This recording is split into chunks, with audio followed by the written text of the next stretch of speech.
What's up guys, Berman here. I'm super stoked to bring you the premiere episode of the D-Pad. Now what better way to get this new channel off the ground than by giving you a tour of the D-Pad itself, my game room. Now pay close attention because you might get a clue on what the next game featured on the D-Pad will be. Hint NES, hint sports games. Anyway, let's get to the game room tour. I hope you guys enjoy my collection as much as I do. We'll get started off with some consoles and the general game room setup itself.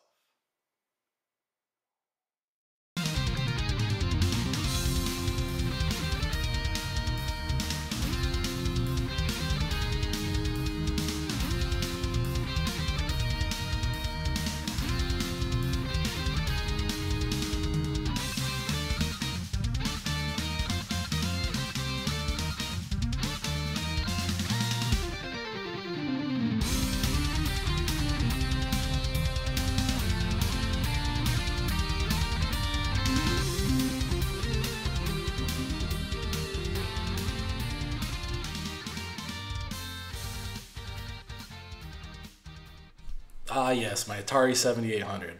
This is one of my favorite consoles for a couple different reasons. First of all, the Atari 7800 was my very first video game console. I got it when I was about 5 years old for Christmas, and it was really cool because it was backwards compatible. My cousin had just upgraded to the Sega Master System, so I got all of his old Atari 2600 games. So as a 5-year-old kid with a bucket full of Atari games, I had a blast with this system. Speaking of the Sega Master System, this wasn't a console I owned growing up. However, my cousins had it, as I mentioned before, so every time we went out to visit them, you'd be rest assured I was playing Rastan, Fantasy Zone, Transbot all weekend long. So here is my Model 2 NES, affectionately known as the top loader. Of course, growing up I had the original Model 1 Nintendo, but I've switched to the top loader just because the games work a lot better. The NES is by far my all-time favorite console. You guys are going to see later my Nintendo collection. It's my favorite console to collect for. It's my favorite console to play. And here is my Super Nintendo. This also is a Model 2, much smaller than the original, which I like. It saves on a little space. But I just wish they would have put power lights on both the Model 2 NES and Super Nintendo. That would have been nice. Of course, I didn't own the Super Nintendo growing up either. I was a Sega Genesis kid. I know I switched to the dark side for a little bit. But it is a great console. It has a fantastic library of games, and it's really fun to play. Here is my TurboGrafx 16, another console that my cousin actually owned while I was younger. The first time I ever played it was going up to visit him at Fredonia University near Buffalo. And I remember just sitting in his dorm room playing Bonk's Adventure all weekend. Now, my TurboGrafx 16 I actually got with the Turbo Booster Plus, which I hear is somewhat uncommon. It allows for AV output as well as allowing you to save certain games. Really great console. I just don't have a very big library of games because they've gotten so expensive. But I look forward to getting in EverDrive so I can play all the Turbo games. The Sega Genesis, 16-bit power, blast processing. The first time I played Sonic the Hedgehog, I had to have this system, and I loved it. The games are great. I was a big sports fan at the time, so I had a great library of sports games. It's just a fantastic console, and it's probably my second favorite behind the NES. Here we have the 32-bit and beyond section of the game room. Got the GameCube, the N64, Sega Dreamcast, PS1, a couple plug-and plays there. This section doesn't get as much play as the 8 and 16-bit section because that's more in my wheelhouse, but still some great consoles there. Hooked up to an really old flat screen, so I got that for $5, and it plays those games really nice. So let's take a look at the top shelf. There's my boxed NES games. There's some nice gems in there. Got my favorites up top, North and South, Tecmo Super Bowl, Ninja Turtles. Oh, looks like we're coming up on my DuckTales 2 complete in the box. Gotta love that. Underneath, over to the right, you see some Game Boy games in the box. I got a Super Mario Bros. 3 Game & Watch brand new. Underneath that, you see my trophy from the Retro Gaming Championship in Las Vegas at CGE a couple years ago. Behind that is my complete in box Game Boy Play It Loud. You got this Punch Out Famicom Special Edition. Got the South Park Stick of Truth Special Edition with the Cartman doll. Next to that, you've got the RoboCop, Freddy Krueger, and Jason NECA 8-bit toys. And if you want to see more of those, check out Pixel Dan's reviews. He does a really good job with those. Got some newer Wii stuff there, the Mario and Luigi Wiimotes. Got my boxed Atari 7800, boxed Dogbone controller, boxed U-Force, some other cool stuff up there. And of course, Duffman! Now we're at one of my favorite parts of the game room, and that's my controller setup. For people with a game room, one of the biggest issues is, where am I going to store all my controllers? Is it going to be a pain in the butt to get them out every time I want to play a different console? I'm a gamer at heart. Yes, I like to collect games, as you can see, but at the same time, a game is meant to be played, and if I can't play a game quickly, then something's wrong.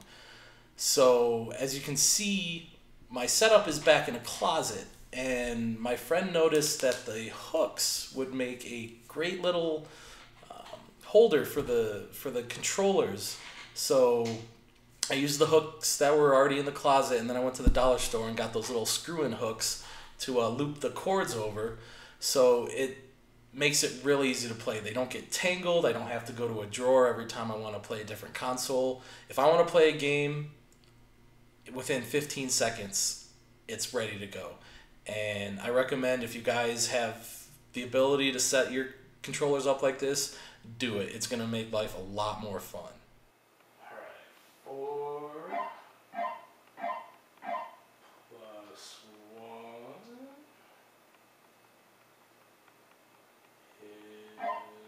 is 5. Yes. Oh, hey, what's up, guys? Just boning up on some counting for a math test I got coming up. You know, what better way than to learn with Grover. But anyway, I hope you guys are enjoying the game room tour so far. Get ready to look at my NES collection. It's close to over almost 300 games. Not much filler, but I do got chiller. Enjoy.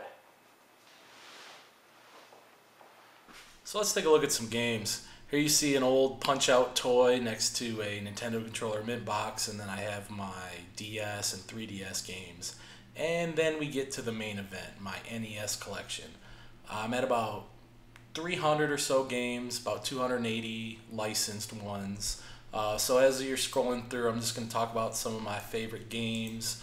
I love the Adventure Island series. You see American Gladiators. Archon is a really good game. Batman, I have Battletoads and Double Dragon, Bucky O'Hare. Yeah, gotta have the Castlevania series. I'm a huge Contra fan. I have Die Hard, which is a pretty uncommon game and not as bad as people say. You gotta have all the Donkey Kongs, including Donkey Kong Jr. Math. Got Dr. Mario in there. That is one of my all-time favorites. Of course, DuckTales 1 and 2, Gargoyles Quest 2. The original Black Box Golf is one of my favorite games, as well as ice hockey. I love the sports games. Jackal's a great game, especially with 2 players. Marble Madness, which I finally beat a couple weeks ago. I've got the Mega Man series minus Mega Man 5, which seems to be the one that everybody's missing. The price on that is shooting sky high. Got Metal Storm, Mighty Final Fight. Gotta have Punch-Out. I've got the Ninja Gaiden, all 3. I'm not going to call it the trilogy because we know that's the Super Nintendo version. I got RC Pro-Am 1 and RC Pro-Am 2, River City Ransom, Scat. You got to have all 3 Simpsons games, of course, even though they suck. Super Dodgeball is a great game. What would any Nintendo collection be without Mario 1, 2, and 3? Duh. Picked up Swordmaster recently. That's a pretty uncommon title. Got to have the whole Ninja Turtles trilogy. And then at the bottom, I've got kind of my unlicensed games there. A couple good ones. I got the Tengen Tetris, got Crystal Mines, Chiller, Wally Bear and the No Gang. Up top, we've got some toys and some LCD handhelds. Got the classic Mattel football back there, Shinobi. Got the Mario and Luigi movie toys. See, we got some old school NES stickers right there. Above that, we've got some more handhelds. We've got some Game & Watches. We got the NES Game Boy Advance. Got some toys above there, as you can see. Here we have one of the crown jewels of my collection, and that's my Vectrex. I picked this up from a guy that buys and sells storage units. He gave me a really good deal on it. As you can see, I also have the 3D Imager. It comes with the Narrow Escape 3D disc that spins inside. I also have 3D Coaster, but unfortunately not the disc for that. This is a really great console. Me and my friends have a ton of fun with it. There's some great games. A lot of the games are just basically a version of Asteroids, but if you can get your hands on a Vectrex for a reasonable price, you're going to have a lot of fun with it. And before we look at the next section, I just have to say, my name is Berman, and I'm a Zelda-holic. Let's take a look at some of my cool Zelda stuff. As you can see on this shelf, it's all the gold stuff. I got the box Zelda 1, Zelda 2, we got the Majora's Mask Special Edition, we got the gold DS, we got the Skyward Sword with the controller and the gold nunchuck. The next shelf, we've got 3 different Zelda Game Watches, one of them in the box. We've got the Zelda Game and Watch complete in the box. Below that, we've got the Ocarina of Time and the Majora's Mask soundtrack. Underneath that, we've got my complete in box Zelda 3DS, Ocarina of Time, Between Worlds. We've got a sweet Zelda book and cassette, which, believe it or not, I actually had as a child. This isn't the same one I had, but I remember buying it from one of those book clubs at school. Below the Zelda section, we've got the literature section. We've got my Nintendo Power Collection, some guides, how to win a Nintendo books. We've got those cheesy old Nintendo novels like the Mega Man 2 and the Castlevania one down there. It's a lot of fun to pull out the old Nintendo Powers and skim through them and just go back to years gone by. My second largest game collection behind the NES, that's the Sega Genesis. It's got some good games in there: Leisure Dragoon, Contra Hardcore, Ghostbusters. Got a bunch of loose games, but I've got about 90, 100 box Sega Genesis games. I'd like to get more. It's a great console. It's got a huge library of games, and it's interesting. I think the Super Nintendo might have the best handful of games, but when you're talking as a whole library, I think the Genesis wins out on the Super Nintendo. Below that, we have my small Master System collection, and of course, Kyle the Jew. Now you're looking at my iCade for my iPad. I've got my Atari collection there, 2600 to 7800. Of course, what would any game room be without Q-tips and rubbing alcohol? In the drawer beneath there, we have my Nintendo controller collection. I love all the Nintendo controllers. As you can see, I got both zappers. You got the Advantage. I really like these B-Shoe zippers. I actually had one growing up. It's a fantastic controller. The D-pad's kind of loose, so it doesn't hurt your thumbs as bad. Of course, it comes in 4 different colors, and I have to have them all. You got the wireless Acclaim. You got some backup regular controllers. Underneath there, we've got more controllers: Dreamcast, Atari. You got the Turbo Tap, Phaser, some Genesis controllers. And below there, what would any collection be without the Power Glove? It's so bad. More games. Here we have my Famicom / Famiclones. You've got the converter in there that I pulled out of a Gyromite next to all my Super Nintendo games. Got some Dreamcast and PS1 there, obviously not very many. Got the GameCube games back there, as well as the N64, and I can actually see the labels, so I know what game I'm picking at.